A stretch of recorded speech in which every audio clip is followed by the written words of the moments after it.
श्री हनुमते नमः। नमस्कार। श्री सेनापति वनकटी हनुमान दरबार की कृपा से हम लोग मानस दर्शन के अंतर्गत नाम जप साधना पर संवाद कर रहे थे। आज से हम लोग आगे की यात्रा करेंगे, राम कथा की ओर बढ़ेंगे। पर इसके पूर्व थोड़ी व्यक्तिगत बातचीत नाम जप पर कर लें। मेरे एक स्नेही श्रोता ने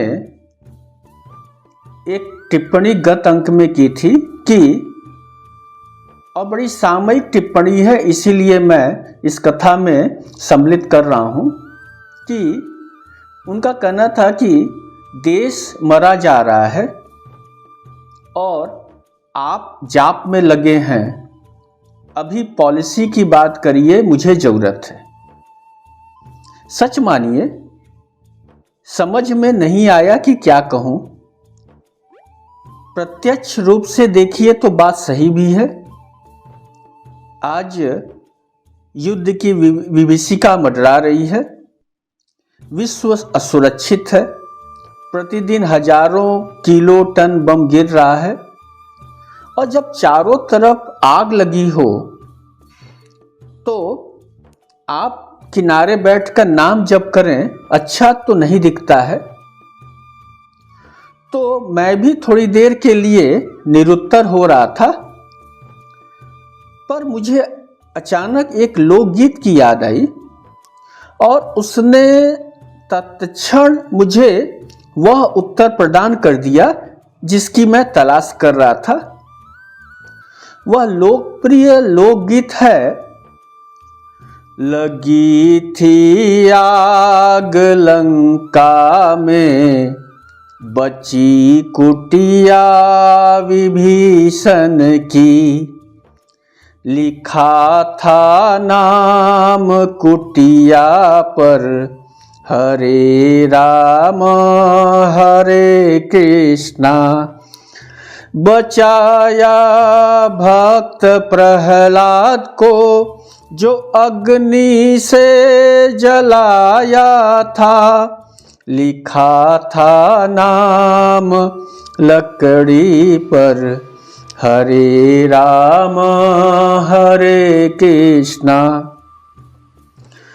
बचाई लाज द्रौपदी की, दुशासन चीर खींचा था, लिखा था नाम आंचल पर, हरे राम हरे कृष्णा। बचाई जान मीरा की, जहर का प्याला पीने से, लिखा था नाम प्याले पर, हरे राम हरे कृष्णा। चढ़ाया ध्रुव को अंबर पर, जो माता ने गिराया था, लिखा था नाम रग रग में, हरे राम हरे कृष्णा।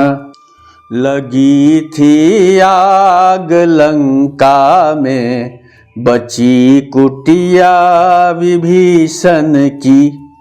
तो नाम जब भी पॉलिसी है, यह जीवन की पॉलिसी है, जीवन के बाद की पॉलिसी है, और इसका प्रीमियम है राम नाम, कोई भी भगवत नाम। देखिए, नाम जप युद्ध उद्घोष भी है, ललकार भी है, पर यह अपने में परिवर्तन लाने का है। कोई भी युद्ध किसी सनक का परिणाम होता है। नाम जापक दूसरों की सनक नहीं, अपनी सनक को नियंत्रित करता है। नाम जप शांति की, करुणा की, प्रेम की एवं सबसे ऊपर सत्य की पॉलिसी है। राष्ट्र पर जब भी खतरा होगा, संकट होगा, तो नाम जापक लड़ने वालों की पहली पंक्ति में होगा, क्योंकि हमारे ठाकुर ने तो युद्ध को भी जप माना है। आखिर गीता संदेश का सार तो यही है कि युद्ध करो। पर दूसरों की लड़ाई टीवी पर देखना कौन सा धर्म है? और विशेषकर जब दोनों ही निज स्वार्थ में युद्ध कर रहे हो, तो हम अपना रस क्यों बिगाड़ें? आप समझिए, अक्सर लोग आरोप लगाते हैं, पर नाम जप पलायन नहीं है। नाम जप विज्ञान है, भजन विज्ञान है, यह साध्य है, साधन है। नाम जप ध्वनि है, ऊर्जा है, तरंग है, अनादि है, अनुपम है, अनंत है, अंदर बाहर दोनों तरफ प्रकाशित करने वाला है और इस मायाकृत संसार के समस्त दुखों को हरने वाला है। उसकी क्रिया विधि है। नाम जापक भीड़ का हिस्सा नहीं होता, वह अलग खड़ा रहता है, अकेले, और यही उसकी विशिष्टता है, उसकी विजय है। और सबसे बड़ी बात तो राम जी की यह दुनिया है और राम जी जाने कैसे चलाना है। हम तो बस अपनी भूमिका को ठीक रखेंगे। राम जी ने जो कार्य दिया है, जो कर्तव्य दिया है, उसका ठीक ठाक निर्वहन करेंगे। और समय बचने पर हमारे गुरु ने जो बड़ी उदारता एवं कृपा करके अपना सर्वस्व नाम रूपी धन जो दे दिया है, हम उसी का नित्य पान करेंगे, उसी का गान करेंगे, और यही हमारी पॉलिसी है। तो आइए अब आज की कथा हम लोग शुरू करते हैं और नाम जप पर थोड़ी सी बात कर लें। एक मीराबाई का पद है, राम नाम रस पीजे मनवा, राम नाम रस पीजे, तजी कुसंग सतसंग बैठी नित, तजी कुसंग सतसंग बैठ नित, हरि चर्चा सुन लीजे, मनवा राम नाम रस पीजे, राम नाम रस पीजे, मनवा राम नाम रस पीजे। देखिए, सत्य को जानना ही नहीं बल्कि सत्य के संग होना चाहिए, और यही वास्तविक सत्संग है, यानी कि सत्य के साथ होना, सत्य होना। और सत्संग बिरले ही मिलता है जब मन एक हो जाए, जब भाव एक हो जाए, जहां समय का चक्र रुक जाए, जब समय शून्य हो जाए, शून्य में चला जाए, तो समझिए सत्संग का दरबार सज गया, ईश्वर का दरबार सज गया। तो मीराबाई कहती है कि तजी कुसंग सत्संग बैठ नित, हरि चर्चा सुन लीजिए, राम नाम रस पीजे। आगे मीराबाई कहती हैं कि काम क्रोध मद मोह लोभ को चित्त से बहाय दीजे, मनुआ राम नाम रस पीजे, राम नाम रस पीजे, मनवा राम नाम रस पीजे। राम नाम रस में बाधक है काम क्रोध मद मोह लोभ, ये रस सृष्टि में बाधक है। तो मीराबाई कहते हैं कि इसको चित्त से बहा दीजिए। बहाना मतलब कि अब देखिए मत कि उसमें क्या बचा क्या नहीं। बहाना का मतलब होता है कि जल का एक पानी डाल के झाड़ू लगा के बाहर कर देना। तो राम रस अगर लेना है तो सत्संगति चाहिए, और ये जो पांचों दुर्गुण हैं उसको दूर करना होगा। और आखिरी में मीराबाई कहती हैं कि मीरा के प्रभु गिरधर नागर, मीरा के प्रभु गिरधर नागर, ताही के रंग में भीजे मनुआ, राम नाम रस पीजे। अपने इष्ट देव के प्रति, अपने इष्ट देव में डूब जाइए। इष्ट देव की शरणागति ही हमें बचाएगी। देखिए, हम जिस काल में जी रहे हैं उसका नाम है कलयुग। इस काल में न ढंग से आप पूजा कर सकते हैं, न व्रत कर सकते हैं, न तप, सब जगह मिलावट। बृहद नारदीय पुराण में का एक श्लोक है, बहुत चर्चित श्लोक है, हरे नाम केवलम कलौ नास्तेव नास्तेव नास्तेव गतिरन्यथा। यानी कि कलयुग के प्रभाव को नष्ट करने का और कोई दूसरा उपाय नहीं है, सिर्फ हरिनाम हरिनाम हरिनाम। यह हमारे गौरांग महाप्रभु का आदेश है, यह हमारे चैतन्य महाप्रभु की अमृत वाणी है, हरे नाम हरे नाम हरे नाम। और इसके लिए सत्संगति चाहिए, इसके लिए काम क्रोध मद लोभ को दूर करना होगा और अपने इष्ट देव में अगाध श्रद्धा रखनी पड़ेगी। हमारे संत शिरोमणि गोस्वामी तुलसीदास महाराज तो इसमें थोड़ी सी और छूट दे देते हैं कि नाम तो लेना पड़ेगा, लेकिन कोई बात नहीं, अगर मन लगे या न लगे, भाव बने या न बने, क्रोध से भी या आलस्य से भी, कैसे भी नाम जप कर लो तो तुम्हारा कल्याण हो जाएगा। क्योंकि कलयुग में गोस्वामी तुलसीदास जी महाराज जानते हैं कि मन हमारा साधारण लोगों का कहीं एक जगह टिकता नहीं है। तो बाबा ने यह आश्वासन दिया कि घबराओ मत, बस मुंह से ही, बेमन से ही तुम उच्चारण तो करते जाओ, कुछ तो फल जरूर मिल जाएगा। भाय कुभाय अनख आलसहु, नाम जपत मंगल दिसि दसहु।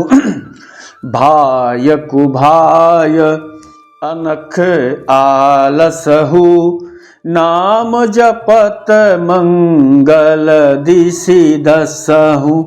सुमिरी सो नाम राम गुण गाथा, करऊ नाई रघुनाथ ही माथा। तो बाबा जी कहते हैं कि मन लगे न लगे नाम जप कर लो। देखिए, ये कार्य आप स्वयं कर सकते हैं, मैं कई बार कह चुका हूं, फिर भी कहूं कि आप कुछ दिन कर लीजिए, फायदा नहीं मिले तो रोक दीजिएगा। और आप देखिए बाबा जी का भाव कि इस पद के का स्मरण करके, इस भाव का स्मरण करके अब वो राम कथा में प्रवेश पाना चाहते हैं। इसलिए दूसरी पंक्ति में कहते हैं कि सुमेरी सुनाम राम गुण गाथा, करऊ नाई रघुनाथ ही माथा। यानी राम नाम, परम कल्याणकारी राम नाम का स्मरण करने के बाद श्री रघुनाथ जी को यानी नामी को के आगे मस्तक नवाकर बाबा जी कहते हैं कि अब मैं गुणगान करने जा रहा हूं, आगे की यात्रा यानी गुणों का वर्णन करने वाला हूं, राम जी के गुणों को प्रकाशित अपनी भाषा में करने वाला हूं। राम कथा में प्रवेश से पहले गोस्वामी जी एक दो बात और साफ कर देना चाहते हैं।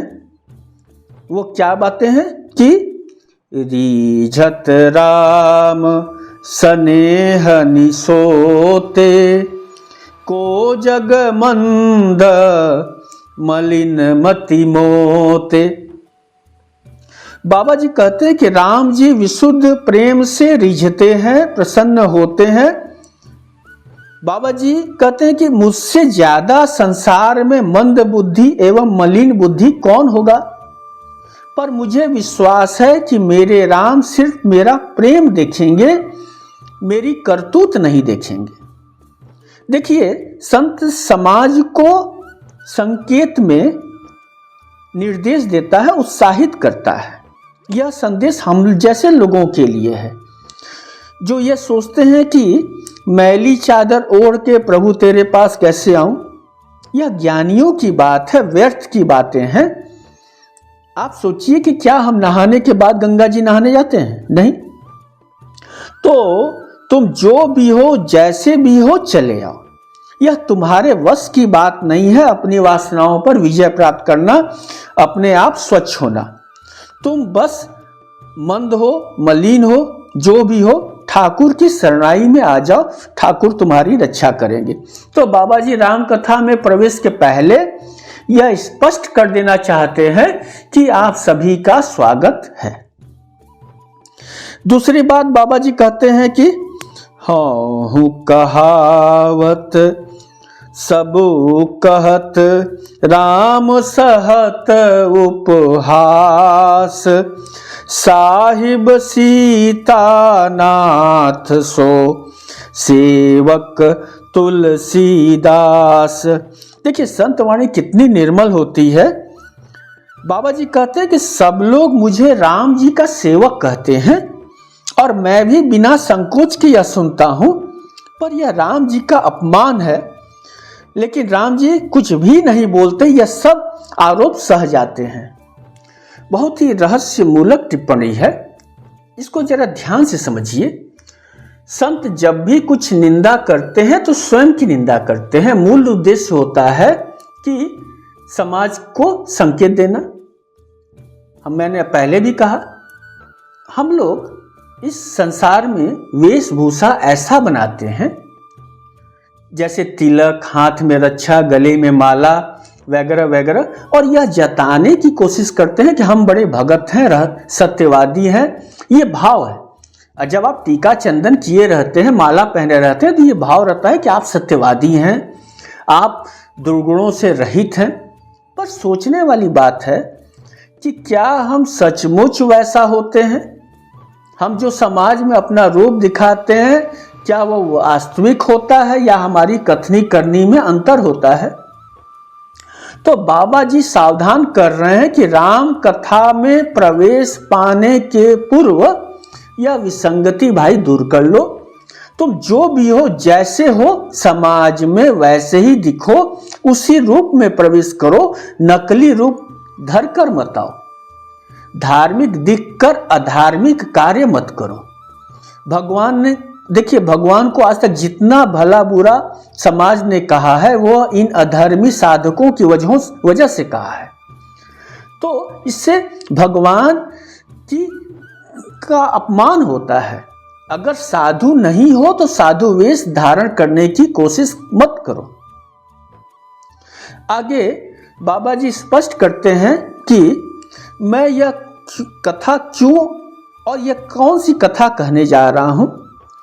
बरनऊ रघुबर बिसद जसु, सुनी कली कलुष नसाय। स्पष्ट है कि मैं यह कथा इसलिए कह रहा हूं, यह निर्मल यश इसलिए गाने जा रहा हूं ताकि उसको सुनने से तुम्हारे पाप, कलयुग के पाप नष्ट हो जाएं।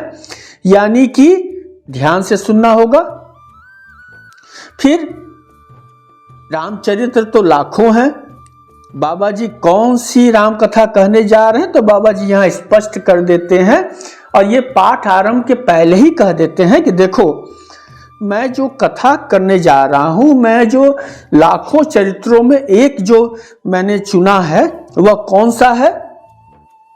जग बालिक जो कथा सुहाई, भारद्वाज मुनिवर ही सुनाई।